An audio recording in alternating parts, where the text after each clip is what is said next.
Agora aqui, qual foi a decisão mais ousada que você tomou na tua carreira, assim? Qual foi a situação e a tua decisão extremamente ousada? Que se, porra, você pensou, se der errado, Cara, acho que foi na pandemia. Na pandemia que, pô, a maioria das empresas ali reduzindo jornada de trabalho, no começo, né, dela, colocando a galera em espera, projetos travados, e a gente falou, cara, vamos assumir isso, não vamos demitir ninguém, vamos conseguir fazer uma gestão aqui de horas trabalhadas para esse volume aí de projetos que a gente tem, e vamos mudar um pouco o nosso cenário. A gente tinha uma visão de olhar muito para os projetos das empresas grandes e projetos maduros, igual eu falei. Falei, cara, vamos trocar um pouquinho isso, vamos olhar as empresas pequenas também e vamos ver como elas estão precisando de tecnologia nesse momento e vamos usar essa carga de trabalho que a gente tem para também acelerar essa galera e digitalizar, porque vai ser um movimento também com a pandemia, a gente olhando aquilo, que vai precisar de muita TI, né? Então foi um movimento que a gente fez de tentar bancar isso por 3, 4 meses e que, porra, se fosse um movimento que não desse certo, provavelmente afetaria muito a empresa, os nossos resultados, o nosso caixa. Então, acredito ali que foi um movimento bem complexo, mas que deu certo. Mas eu acredito que tenha sido o principal ali.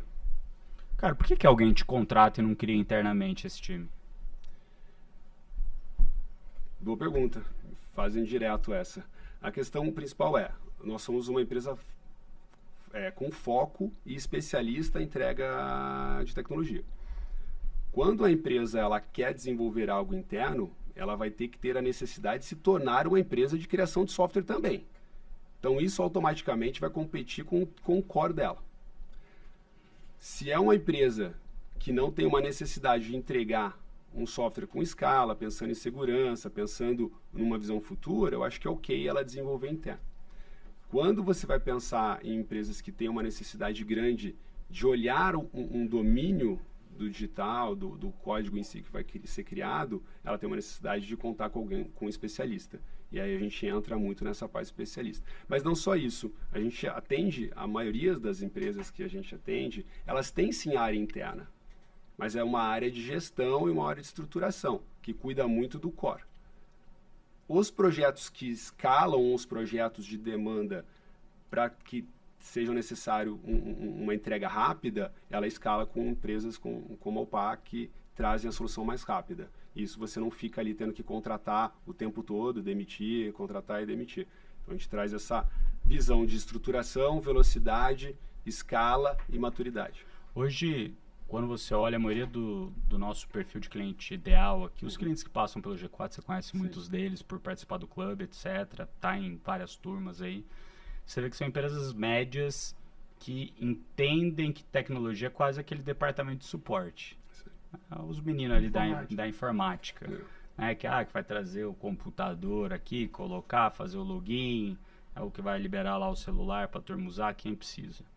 A gente entende que esse é um grande erro, que tecnologia, na verdade, quando você pensa que você traz pessoas boas para o teu time, coloca bons processos para essas pessoas trabalharem de uma maneira igual, entregar resultado com previsibilidade, depois você coloca tecnologia para escalar esses processos que tomam muito tempo do time. E o ganho de eficiência que você tem nisso é gigantesco. Posso dar infinitos exemplos de todas as empresas que eu já passei, o quanto que tecnologia, não como produto final para o cliente, mas como produto interno, meio para ganhar eficiência na companhia, é muito relevante. Quando você faz uma comparação com uma indústria que coloca uma máquina que faz o trabalho de 20, 30 pessoas muito mais rápido, muito melhor, é a mesma coisa quando você pensa em tecnologia para dentro da tua empresa. Cara, só complementando o que você falou, é uma coisa que o Mariano falava já há quase 5, 6 anos atrás, tem muito negócio ou otimização que nasce de você ter conhecimento que aquela tecnologia existe. Exatamente. Então tem muita coisa que você pode fazer na tua empresa que é só você contratar um software. Só que se você não tiver conhecimento que aquele software existe, você não vai conseguir. Você não vai ter aquela ideia. Ou você tem aquela ideia como se fosse um projeto mirabolante, quando no final do dia você ligar literalmente uma ferramenta, né? Então tem muita coisa hoje que nasce do conhecimento que a tecnologia existe. E é por isso até que tem um comportamento de cada vez mais ter pessoas de tecnologias em cadeiras estratégicas. Porque de acordo com a tecnologia que já existe, a tua estratégia pode ser completamente diferente. Perfeito. E aí não é alguém pensando em negócio e delegando para a área de tech. Mas é tech também criando negócio junto com a área de negócio. Como que você vê que é o começo para esse empreendedor que está ouvindo a gente agora, que não tem área de tecnologia, entende que é o departamento ali de suporte, os meninos da informática? Como que você vê que deveriam ser os primeiros passos para ele começar a olhar a tecnologia interna para ganhar eficiência? Deixa eu dar um passo atrás. Claro. De 0 a 10, qual você acha que é realmente o nível de maturidade do empresário médio quando o assunto é usar, não é ter. Porque ter nem o contrata. Usar a tecnologia. O empresário médio, hoje na minha visão, é 3 ou 4 de 0 a 10. Não tem visão nenhuma de software. É bem baixo. Mas para responder essa pergunta, cara, geral, assim, eu vou até fazer uma análise de quando a UPA surgiu. A UPA surgiu muito num movimento, cara, que a entrega de projeto, o desenvolvimento de tecnologia, de software, ele era muito burocrático, muito engessado. Então, até as metodologias de desenvolvimento de software eram muito processual. O Agile ainda não estava sendo utilizado ainda no Brasil em escala, né? Programas com metodologias como Scrum, como XP, entre outros ali que fazem o software ser construído com mais velocidade. E nesse movimento eu identifiquei que, as empresas grandes precisam sair disso, ter uma visão mais estratégica ali para a criação de software mais rápido. Foi quando a UPA nasceu mais ou menos nesse movimento. E se a gente for olhar dos últimos anos, a maioria das empresas, das grandes empresas hoje no mundo, elas são lideradas ou elas têm cadeiras de tecnologia como fator determinante. É o cara decisivo ali, né? Então a tecnologia ela está tomando uma proporção como ponto principal de estratégia para todos os negócios. E eu enxergo automaticamente que, mesmo esse movimento, pegando esse gancho das grandes empresas, as médias estão indo por esse caminho. Perfeito. Mas ainda tem um período de adaptação e de educação desse mercado. Fora, é mais fácil você ver esse movimento acontecendo. Inclusive, por exemplo, a gente estava nos Estados Unidos, a gente estava lá em Aspen, em janeiro. Os comerciais da televisão são de software ou de empresa de tecnologia. Aqui no Brasil, quando que você vê uma empresa de tech fazendo propaganda? É muito mais setorizada no mundo, ali no mundo corporate em si. Não está em larga escala. Não está em canal de topo de funil. Não está em canal de topo de funil, perfeito. Lá fora, sim, já está. Então, quando a gente olha para isso, a gente vê que a gente já vai passar por esse momento. E pegando esse gancho, existe uma necessidade muito grande desse empresário médio olhar para isso. Porque o negócio dele vai ser pautado dessa forma nos próximos anos. Ainda mais com a chegada e aceleração da IA. Cara, eu acho que essa diferença é muito grande que a gente vê nos Estados Unidos e Brasil como um todo, que vem de uma base que é o custo de mão de obra lá e aqui. O custo de mão de obra lá é infinitamente maior do que o custo de mão de obra aqui no Brasil. Sim. Daí quando você olha mesmo para o próprio G4, faz 2 anos e meio que a gente tem a mesma quantidade de colaborador.